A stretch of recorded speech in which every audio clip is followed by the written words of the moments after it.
Saudari, saudaraku dimanapun Anda berada, bertemu kembali dengan saya Romo Tino SSCC di dalam catatan peziarah.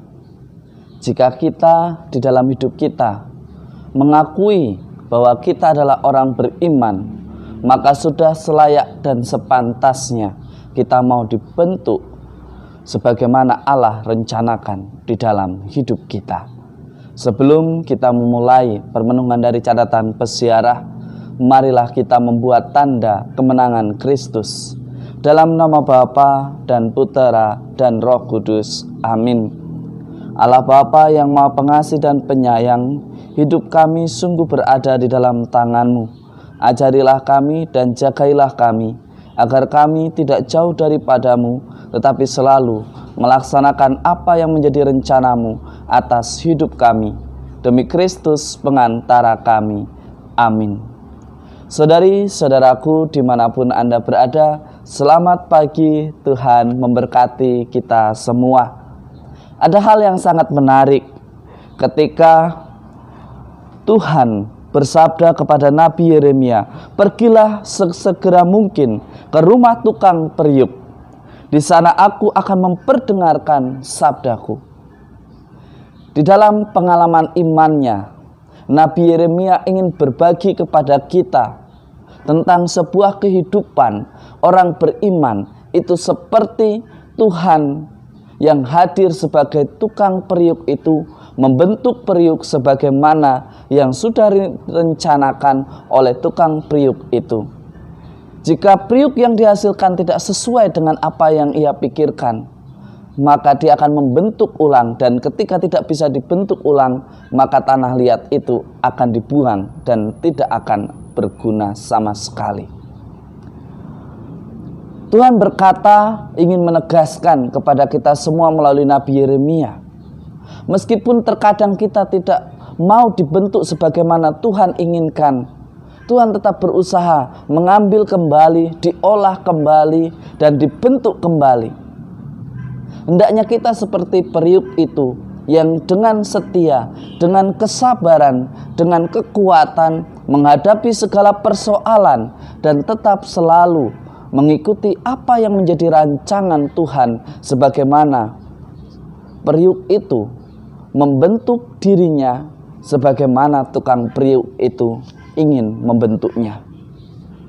Hendaknya di dalam hidup kita selalu mengutamakan rancangan Tuhan di dalam hidup kita dan bukan keegoisan kita. Sebagaimana perumpamaan hal kerajaan surga yang disampaikan oleh Yesus di dalam Injil Matius hari ini.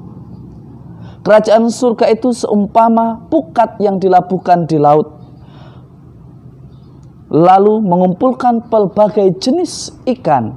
Setelah penuh, pukat itu ditarik orang ke pantai, lalu mereka duduk dan dipilihlah ikan-ikan itu. Ikan yang baik dikumpulkan ke dalam pasung, sedangkan ikan yang buruk dibuang. Jika kita ingin mencicipi, ingin merasakan kebahagiaan surgawi, hendaklah kita menjadi yang terbaik. Bukan menjadi yang terburuk, tetapi yang terbaik. Jika kita ingin bahagia, maka berusahalah sebaik mungkin menghadapi persoalan dan tantangan hidup kita.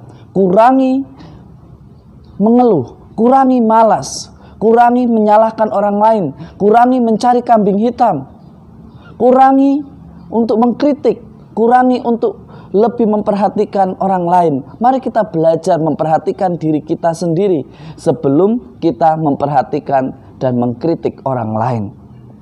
Mari kita belajar. Jangan kita mengatakan saya tidak bisa, saya malas, ini terlalu berat untuk saya sebelum kita mencoba. Tuhan Yesus sudah mengatakan bahwa hal kerajaan surga itu seumpama pukat.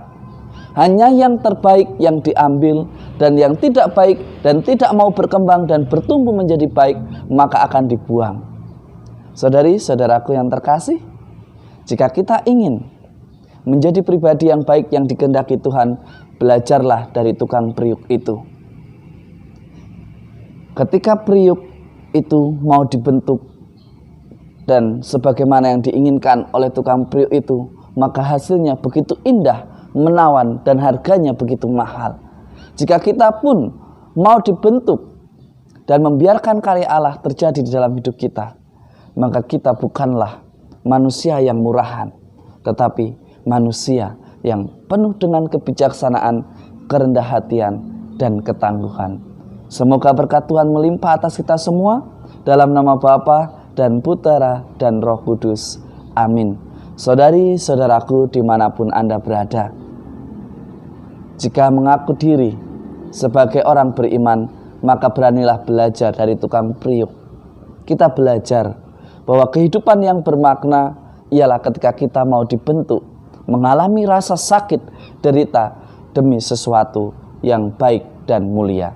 Selamat beraktivitas, jangan takut untuk berbagi kebaikan. Selamat pagi, Tuhan memberkati. Amin.